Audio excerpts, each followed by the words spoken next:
Hello, and welcome to Bob's Catalog. I'm LazyCrazyJoe. Now you know, let's go. Bob has many minions that walk into his tavern. Some may claim it's his spicy pretzel mustard, while others show up for the funnel cakes. Whatever the reason, one thing's for sure, there are a lot of heroes and minions alike. Today we will begin our journey into meeting all of the heroes of the Hearthstone Battleground, known as Bob's Catalog. The Buffisode. Our first group of heroes entering Bob's Tavern will all center around some form of buff being given in some way. Buffs are increases of some form, such as stats and abilities. We start with our king. Not the Lich King, but he should be here soon enough. King of all trades, master of none. The Rat King starts off our list of heroes because he is the king of all minion types. Hero power. A Tale of Kings. Whenever you buy a minion of a specific type, give it +1/+2. Swaps each turn. Rat King is unique in that he technically has more hero powers than any of the other brave heroes that step into the battleground. These hero powers are King of Beasts, King of Demons, King of Dragons, King of Elementals, King of Mechs, King of Murlocs, and King of Pirates. Rat King is a very strong early and early mid game that will assist you in attaining a top 4 position. Not to worry, Rat King cannot gain King of Beasts if beasts are banned.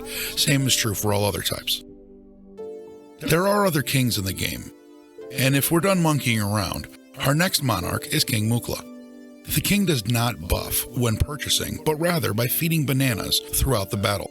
Hero power, Bananarama. Get 2 bananas. At the end of your turn, give everyone else one, costing 1 coin. While the Rat King had a free hero power that was passive, King Mukla shows us that hero powers often come with a cost as well. King Mukla trades immediate upside for a deferred downside. King Mukla will get 2 bonus bananas to use now, but gives out between 1 and 7 bananas to the other members of the arena. Bananas are 0-cost spells that provide a permanent +1/+1 to a minion. This group hug strategy is going to be fun for some, and bananas to others. Do you like the idea of helping your friends? This is the guy for you.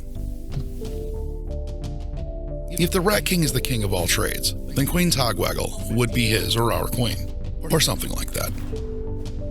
Queen Wagtoggle is our first true menagerie hero, a mixture of Rat King and Mukla. Wagtoggle's ability is Wax Warband. Give a friendly minion of each type +2 attack, costing 1 coin. Menagerie builds are those that try to use 1 or 2 of each minion type to benefit from cards that buff multiple types, as opposed to those that only benefit 1 minion type. These 3 monarchs are typically considered some of the weaker among those found here in the battleground.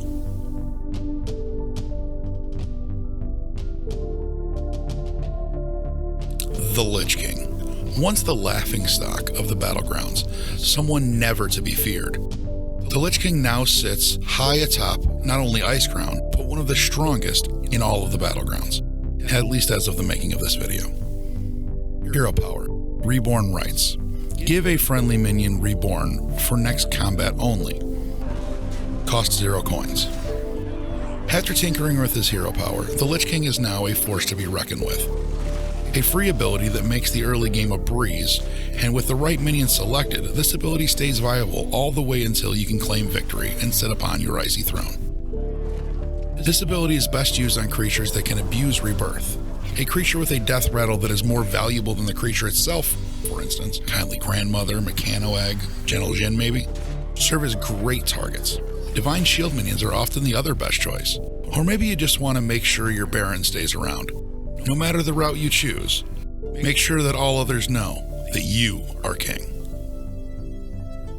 Sindragosa is the very dragon raised by the Lich King himself to serve as the Queen of the Frostbrood in the Wrath of the Lich King cinematic. Hero power, stay frosty. At the end of your turn, frozen minions get +1/+1. This is a passive. Sindragosa turns the minions she sees before her into ice. And as the old saying goes, what doesn't kill you makes you stronger. As turn after turn goes by, those encased in ice will become stronger by +1/+1. This is a permanent buff once purchased. Lord Jaraxxus. You face Jaraxxus, Heredaw Lord of the Burning Legion. Once summoned by a gnome that was taken way too soon. R.I.P. Wilfred Fizzlebang. Lord Jaraxxus loves demons, so much so that he took to becoming one. Hero power, Blood Fury. Give your demons +1/+1, costing 1 coin. This may not seem like much from the start, but looks can be deceiving. With strong minions such as Vulgar Homunculus and Imprisoner sitting on low tiers, it does not take long before Jaraxxus has a small zoo of demons at his disposal, and that small zoo gets real big real fast, tripling up to retain value, had in a Soul Juggler, and ended off with an Imp Mama. Rarely an S-tier hero, Lord Jaraxxus is nearly always consistent. Add that to the unpopularity of demons, and Lord Jaraxxus is a strong and safe bet for a top 4 when piloted correctly. Kel'Thas Sunstrider enters the Battleground only truly caring about every third minion he buys. Minions 1 and 2 will help you get to your goal, the goal of buffing the minion you really cared about, minion number 3. Hero power, Verdant Spheres. Every third minion you buy gains +2/+2. This is a passive, and what a strong passive this is. Buffing minions can be very strong, and buffing +2/+2 on a key minion can be the difference between dying to a Soul Juggler or surviving long enough to attack. KT is a true early and mid-game champion, with his hero power going to work quickly. Passively dropping minions for buffs is much less punishing with KT. Late game, this ability does fall off, which is something you should be aware of. KT is another safe bet if you are trying to grind out a top 4. Yogg-Saron, Hope's End. Chaos is a ladder, and when you climb to the top of that ladder, you'll find the old god himself, Yogg-Saron, Hope's End. Hero power, Puzzle Box. Hire a random minion in Bob's Tavern and give it +1/+1, costing 2 coins. Starting right on turn 1, the ability to buff a minion by +1/+1 is huge in terms of win percentage. There is a cost in that you have no control over what it is that you get. Yogg-Saron is the Lord of Chaos here on Azeroth. Some say you must press the button once a turn or you are not living up to the Lord's will. No matter the time you choose to press, you will always be rewarded with a cheaper, yet stronger, random minion. Yogg-Saron is another very strong early game hero, with a very niche upside late game. Pyramid. Our next hero is not just mad, he's Pyramid. Hero power, Brick by Brick. Give a random minion +4 health, costing 1 coin.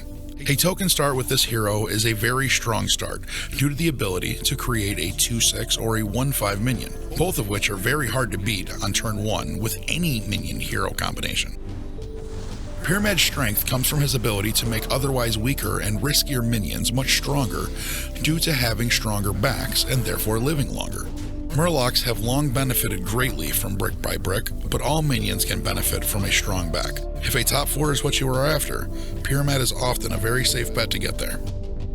Rakanishu. When this little flame grows up, he hopes to be as strong as the Fire Lord himself. Hero power, Tavern Lighting. Give a random friendly minion stats equal to your tavern tier, costing 2 coins. In theory, this ability is very strong, but in practice it seems a bit weak. This is due to one of the higher hero power costs at 2 coins. Rakanishu brings a dash of chaos with the buff hitting a random minion, a flare of Ragnaros if you will. Who knows, maybe one day there will be a meta where we get to power level to Tavern tier 6, grabbing only the minions that make taverning up cheaper, and then give them +6 and make them all strong right before you die. Not likely, but what I do think is likely is that this hero will be tweaked in some way that will bring him more in line performance-wise with what other heroes on this list are doing. Suffering from the same problems as our previous hero, George of the Fallen may be your downfall. Hero power, Boon of the Light. Give a friendly minion Divine Shield, costing 3 coins. George of the Bubbles, friend to you and me. George is an alright pick. He will never be first picked at basketball, he'll never be prom king, but fun is where George shines. Divine Shield is an extremely strong ability when found on any minion. Minions that give Divine Shield have been removed from Battleground seemingly more than any other abilities. At 3 coins though, George can feel clunky and or detrimental to use his hero power every turn. This is quite literally the choice between a minion and a Divine Shield. Another thing to keep in mind is he who has the most minions attacks first, Late game though, this ability really shines with poisonous builds that become near unstoppable. Is your faith in the light and your faith in George the Fallen strong enough? If so, this may be the paladin for you. Maleficent Manastorm, the wife of the better Manastorm. Millhouse Manastorm. Hero power, Tinker. Mechs in Bob's Tavern have +1/+1. This is a passive.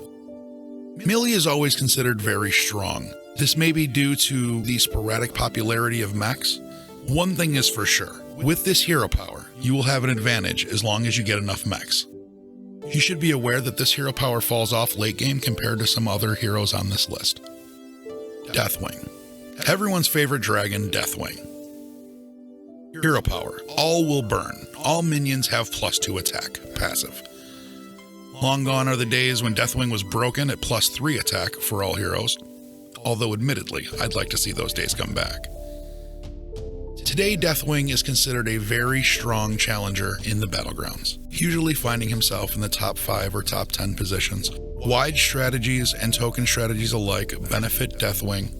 I don't think anyone could argue that Rat Pack was nerfed for any other reason than this man. Strong enough to scare people for an entire expansion, arguably the most controversial bad guy in the history of World of Warcraft. Deathwing will help you dominate the Battlegrounds. Our final hero is Alakir the Windlord, and he's not just full of hot air, although admittedly, he is damn near busted. Hero power, swatting insects. At the start of combat, give your leftmost minion Wind Fury, Divine Shield, and Taunt. No, I'm not joking, that's literally what he does. He gives all 3 of those at the beginning of combat to the leftmost minion. If there's anything at all that makes this ability not wonderful, it's that it has to go to the leftmost minion, and you don't get a choice about it. Yeah, it's really not a big downside now, is it? Starting on turn 1, Alakir's ability goes right to work, winning most turn 1 matchups. Alakir even has one servant that will give his passive Mega Wind Fury for the late game. Who knows, maybe by the time you've seen this, he'll have already been nerfed. Did your favorite hero make this list? If so, let me know in the comments down below. If not, feel free to let me know who your favorite hero is, and why or why not. This is just the start of our list. We'll have a number more episodes coming up in order to complete our list. If you have any comments or questions, feel free to leave them down below. I want to thank you very much for watching, and once again, my name's LazyCrazyJoe. Now you know, let's go.